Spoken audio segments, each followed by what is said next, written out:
Welcome to Mighty Married Moms. Join us at our kitchen table twice a week as the Mighty Married Moms, Debbie, Linda, Wendy, invite spectacular guests to weigh in on staying sexy, vibrant, and healthy, building marriages with soul-satisfying connection, raising happy, healthy, successful kids.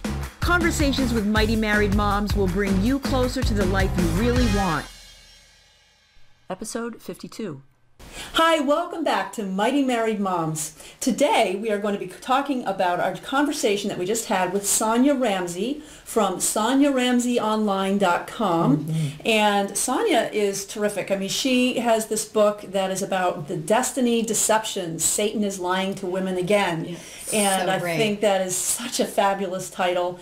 And the idea behind it is that we have these voices in our heads and we just got to turn them off. Right. And you know, I forgot to mention to her that I read the book. That's okay. I've read the book too. Yeah, I forgot to mention to her that I read the book, and I remember I wasn't going through it physically. I was going through it online. Yeah. And I was like, I identify with every single point she's making. I felt like she was articulating things that were swimming around in my head about feeling not confident, feeling worried, but yet have this drive or this vision that I'm chasing, saying that I feel like I'm supposed to be doing this, but yet, you know, all these things keep coming up. So it was interesting. I should have mentioned that, Sonya. I apologize. I read your book, and it really made a whole lot of sense. But anyway, I'm sorry. Got us derailed. No. I think the book is a great book. I really highly recommend it. We'll have a link to it for sure. Yeah. And the idea behind it is just, we've got these voices in our heads that prevent us from taking action. And I think that was kind of one of the keys that we just talked about, is how these voices paralyze us. And some of those voices are, you're too old, as Wendy said, or how dare you think that you can try that, or why would somebody want to talk to you about that, or I don't have enough letters behind my name. I really here we live in Massachusetts. That's a big deal. How many letters do you have behind your name? Yeah. And do you and I think it's important. She said the Satan piece had nothing to do with religion. It was just really a sort of a visual to give you for that inner saboteur, that's the word I love to use too. The saboteur that tells you can't, you're not good enough, you're too old, you're too whatever you are, something that we or not enough. Or not enough. Yes. Yeah. Just plain not enough. And how many of the world's ills, even in your own family or your own community, never mind the world, could be alleviated if just more of us stepped forward into what we were good at and what we could contribute, rather than listening to that that saboteur. Yeah, and the great example that she used when Wendy brought up that she had read the statistic that if you know 10% more than somebody else, that makes you an expert, which seems so crazy. Like, what? Are you kidding me? But it is true, and she gave the great example of if you're a fifth grader, or if you're a third grader, a fifth grader is God, right? Like, wow, they know everything. And so we have to remember, there's an audience for everybody. There's plenty of people who need the information that you have as an entrepreneur to offer, and the personal connection to you means everything. And so don't get yourself caught up like I do. Oh my gosh, there's so many other experts out there. Why would they listen to me? And I'm sure I'm not the only one saying this out there. I know that. I know when you're listening that you're feeling that way too. Yeah, and the way she described, focus on a passion that you have, something that like Linda, you're very articulate about how your own personal story about health and good eating, how you were on this path and you could feel yourself going downhill in terms of your stamina, your energy, and feeling well and gaining more weight than you should have been, and then you turned it around and you're like, do other people know about this? Why would anybody care? Why would anybody care? Well, they do, because they can relate to that story. Exactly. Right. Exactly. Right. Exactly. And for my husband and I, we went on a kind of like a marriage booster weekend just because we felt like we wanted to pay attention to ourselves. And all of a sudden they said, like 80% of all divorces are instituted in this third stage of a marriage development curve. And I said, what marriage development curve? I didn't even, but it made perfect sense, like if we all have, children develop along a, what's the word, Debbie? developmental path, a right, developmental right. path. Well, relationships have a developmental path that people are able to actually assess and ascribe stages to, and they can see the transitions between, and we all know the honeymoon stage, but the third stage is one that's called like a power struggle, depending on who you read, and many, many divorces or many, many breakups happen during this power struggle, but the power struggle is as natural and normal as adolescence is to a human being's development. Now, can you imagine if 50, 60, 70, 80% of all teenagers said, that's it, I'm done in this power struggle stage? It'd be horrible. But we didn't know that, and I was so on fire when we got home from that, and that was probably 15 years ago. And marriage education and telling people about what's normal and what's to be expected and how to really boost your relationship keeps me up at night. You know what I mean? It just really does. So you're passionate about it. A little bit. And you shouldn't, a little bit, just Yeah, a tiny bit. just a tiny bit. And so the idea is you shouldn't let those voices in your head, which you're not, because you're stepping out and Right. you've got connectagain.org. Right. And you're telling people that, Right. you know, this is a great thing that you should know about. Exactly, exactly. And I know 10% more than the next person. So I might be a sixth grader. I bet you know more than 10% more. Well, perhaps. So I'm a sixth grader, and so in terms of what Sonya said that was just so brilliant is don't let the fact that Scott Stanley or Bill Coffin, some of the names in marriage education, are walking around saying, oh well, people will listen to them. Why would they listen to me? Well, yeah. But they're at the college level. I'm a robust sixth grader walking around, and I've got fifth graders to talk to and fourth graders and third. That was such a helpful really model. helpful. It's a I great loved thing. it. Metaphor. Oh, Yeah, great. Thank you, Sonya. Yeah, yes, thank you so much for that. Yeah. Yeah, and I also like how she talked about starting small. And she talked about, well, you can start by blogging, and you know what? That's what I did. I started by blogging. Yeah. I was a teacher and Yeah. started blogging about things that I was thinking about and wondering about and putting into play with the students and the teachers in my school. And it wasn't, too long after that I ended up becoming this parent and family coach. And so, again, I have something to offer, and that's been my journey. Right. And, every single one of you has a journey. Yeah. And whether or not you're being called to be an entrepreneur is really kind of irrelevant, although we would love to support entrepreneurs for sure. But the important thing is you have a journey that you're on and that you're learning from. And the question is, how can you take what you're learning and share it with other people who need to hear what you have to say? Right. And that it starts small. Maybe it's the kids and your spouse, and then maybe it's the people in your neighborhood. Maybe there's an organization in town or in the school district or something that you should be really considering lending your support to. And I know people have crazy busy schedules, but you know what? If it's something that you're passionate about, Right. you'll find a way to make time for it because It feeds your soul when somebody says, thank you for telling me. Yes. Or I had no idea, or you put some things together. Like I said, when I first heard all this when I read Sonya's book, all these things were floating.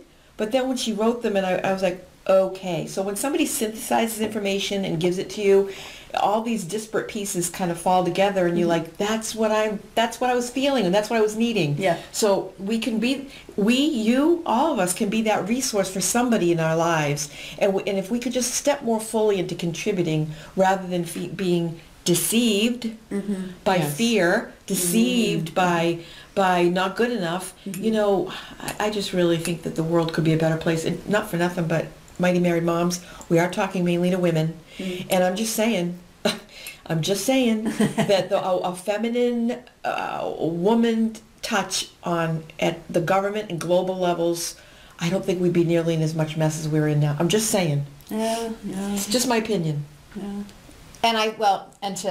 It's very possible, for sure, very possible. We won't know, but right. But I think one thing that holds a lot of women back is this idea of needing to be perfect, right? Yeah. And we talked about that too with Sonya's. I need to be perfect. I need to know everything. I need to have it Before I all can set launch up. it, yeah. And I think you could live 3 or 4 lifetimes before you really would have everything all set up. I mean, honestly, everything in your life. So at some point, and she said, imperfect action trumps perfect inaction, right? And that's, I think, a constant theme too with people we talk to, and their story to the success that they've achieved is that they fell down and they made mistakes, and they just fumbled along the way until they figured it out. And so I think you have to be willing to go out there and fumble around, fall down, and figure it out. Yeah. So I found her, Sonya, so inspiring. Really, she was very inspiring, and it felt really good to talk to her. Very grounding, too. Very grounding. I was saying after we shut the camera off before, I said, it just felt like a nice energy. She was very grounded and, for lack of a better word, chill. And I felt that the three of us were very responsive to her vibe. It was very, very interesting. I really appreciated how she comes across as like a very wise, centered woman that I would listen to anything she had to say. Yeah. Absolutely. Right? Yeah. Yeah. She's gone through, her journey, and she has a great story to tell. Yep. And the other thing that I'd love to share with our audience is just to reiterate what her 5 steps are, because I think they're really powerful. Yes. So the first step is to do a self-exam and figure out, what are my strengths, and what am I saying to myself, and what are some possibilities for me, and just really evaluate yourself and your circumstances. And then from there it was, whom can I help and how? And she talked about how when you realize when you figure out what the problem is and what you have to offer to help solve that problem, even if it's just for a handful of people, those are the people that you will call to you. Right. You will call them to yourself because you're able to help them solve that problem. Right. And then the third step is try to evaluate, how will this look? If I'm going to solve this problem for this group of people, what will this look like? What's the delivery method? Right, the delivery method. Yeah, well, speaking engagements, or maybe some online learning, or a little bit of both, or So how will it actually look? Will I write a book? 10 books? Yeah. What's the delivery? Right. And then the fourth one is marketing strategy, and this is key. Picking 3 strategies and just doing them really, really well. Yeah. Because there's so many possibilities. Right. Right. Of getting the word out. Yeah. And I really like hearing about that too, because that's where I get tripped up, is like going in, a little bit here, there, but it's very smart. Yeah. And then the last one is one that we should all get really good at in so many aspects of our lives, and that is automating. And she calls it sales engineering, but really she was talking about automating. And what can we automate in our lives? In our family, we've automated most of our bill paying. Right. And that happens automatically every month. We don't have to. There are only a couple of bills that we really have to pay each month. Yeah. With a hand. By hand. Yeah. So most of it's automated. How many things can we automate in our lives? Right. Yeah. Just make it easier. Yeah. Right. Right. I know I have. I do online shopping for normal things, like when I say normal things, like toilet paper, deodorant, toothpaste, all that kind of stuff. And that's automated. It comes from soandso.com every month, and it gets dropped off on my front porch. And I don't have to bother going to the grocery store for it or paying gas to do that. It just shows up, and I unpack it, and it just kind of normal. I remember the days of growing up when we would have our milk and eggs delivered to our front step. Yeah. Oh my gosh, that dates me, doesn't it? No, well, up until 2 years ago, we were doing that too. It's still around. Is it? Oh, yeah. It is, yeah. Yep, you certainly can do that, yep. And I know that a lot of people use, again, I probably shouldn't use names, but there's a grocery store chain in New England that has something. A truck will show up, you just go online, you go click, a pound of turkey, a pound of bacon, whatever it is that you buy, and you say Tuesday mornings are great for me to get a delivery, and they come and you welcome them and you put your groceries in there. Very nice, for like $10 extra. So I think automation's cool. Automation is cool, and actually this is a really huge takeaway. Regardless of whether or not you're stepping out in your community or whatever, I think automation is a huge takeaway from this, and whatever we can do to reduce the stress in our lives and provide more time for us to communicate and connect with our family members and people that we love. Absolutely. Right. And as a byproduct, perhaps if you want to start a business, it will give you a little more time to start that business too. Yeah. It's all about that time, right? Life is time. Oh, I know. It's a very valuable resource. Yeah. Yes. And another thing that she talked about that I really liked too was finding a community that will help you, that really you share a passion. And I have interviewed Chris Brogan, who's been online, and he's talked about that too. And he has said that when he was growing up, he didn't feel like he was part of his community as a kid in the school. And when he was able to go online, and he started finding kids online who, I forget what it was, like Dungeons and Dragons, and nobody in his school, they were all talking about cars, and he wasn't interested in cars. He was interested in fantasy stuff. And so he was able to find kids online who are interested in that. And so as adults, we can find the same thing. We can find communities, either within our geographical area, our literal community, or if we can't, just go online. Right. How important has that been for both of you? Oh my gosh, yeah, the Facebook groups and yes, absolutely. Totally. Right, Linda and I are in one together for another business that we're in, and absolutely to just kind of say, what did you think about this, or what do you think about this link? And it's just wonderful to have friends that you can talk to at 1 a.m. or 6 a.m. or whatever. So this online world has really opened up an amazing opportunity for all of us, and I think that she really brought that forward in a really nice way, is that you can have community today. The internet has changed the game, and we can all find our people group out there and run. Because we all need support. We all need our hand held once in a while. We all have, questions along the way. And we should hold somebody else's hand. Yeah. And we should hold somebody else's hand, absolutely. Yeah. Yeah, exactly. That's kind of what we're talking about today, isn't it? Yeah. And actually, one of the other interviews that we did with Brian Johnson, I know he said to me, have you ever thought about the fact that maybe you're a little selfish and you're not willing to share your gifts, And I was like, wow, I hadn't thought about that way. I only think about, maybe I'm not good enough. Yeah. But, he sort of turned it around. I thought, that's kind of an interesting way to think about it, Turn it on its head. Turn it on its head. But I think I've always felt that if you have the impulse inside of you, as Sonya was saying, if you think there's more, there's got to be more for me. I think there's the universe, God, whatever you want to call it, is telling you, you have what it takes. You have the gift. You have something to give. Please, and people need it. And so follow that inner voice. Follow that voice. Follow that impulse that feels that way, and don't let the saboteur or the Satan inside of you talk you out of it. That makes so much sense. Yeah. Because the more you allow yourself to do it, right, the more you come out, you don't listen to that saboteur, and you pursue and you persevere, the more opportunities start to open up. Right, and then the more confidence you have, the easier it gets. Absolutely. It all builds on itself. It all builds on itself. Yeah. I got to say, I read 2 books last weekend. Wow. I literally read 2 books, cover to cover. Yes. It's been a long time since I've read. I skim. Yeah, I'm a mighty nerd. No, that's right. But I was, one of them is called, it's called Rework. And one of the big takeaways from Rework is that entrepreneur is kind of an old school term. Now it's called starter. Oh, okay. So we're starters as opposed to entrepreneurs. And I think he said something like the word entrepreneur people felt like was a separate category of human being who were willing to take big risks and play high rollers and walking around with pinky rings or something like that. Like there was a vibe about the word entrepreneur that maybe was not inclusive enough of what. So to be a starter, and I kind of like that word. So there's some starters that are watching, listening today. Absolutely. And start.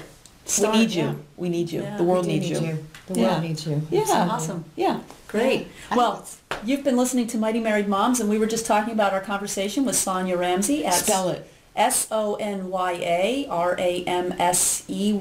online.com. Yeah. SonyaRamseyOnline.com. Yeah. And we would love to have you find us at mightymarriedmoms.com too. And if you could subscribe to this podcast in iTunes, that would be fabulous, because it means more people will be able to find it, the more people who subscribe, and leave a rating and a review. So review. Thank you so much for being with us today, and we'll be back with you next time. Take care. Bye. Bye-bye.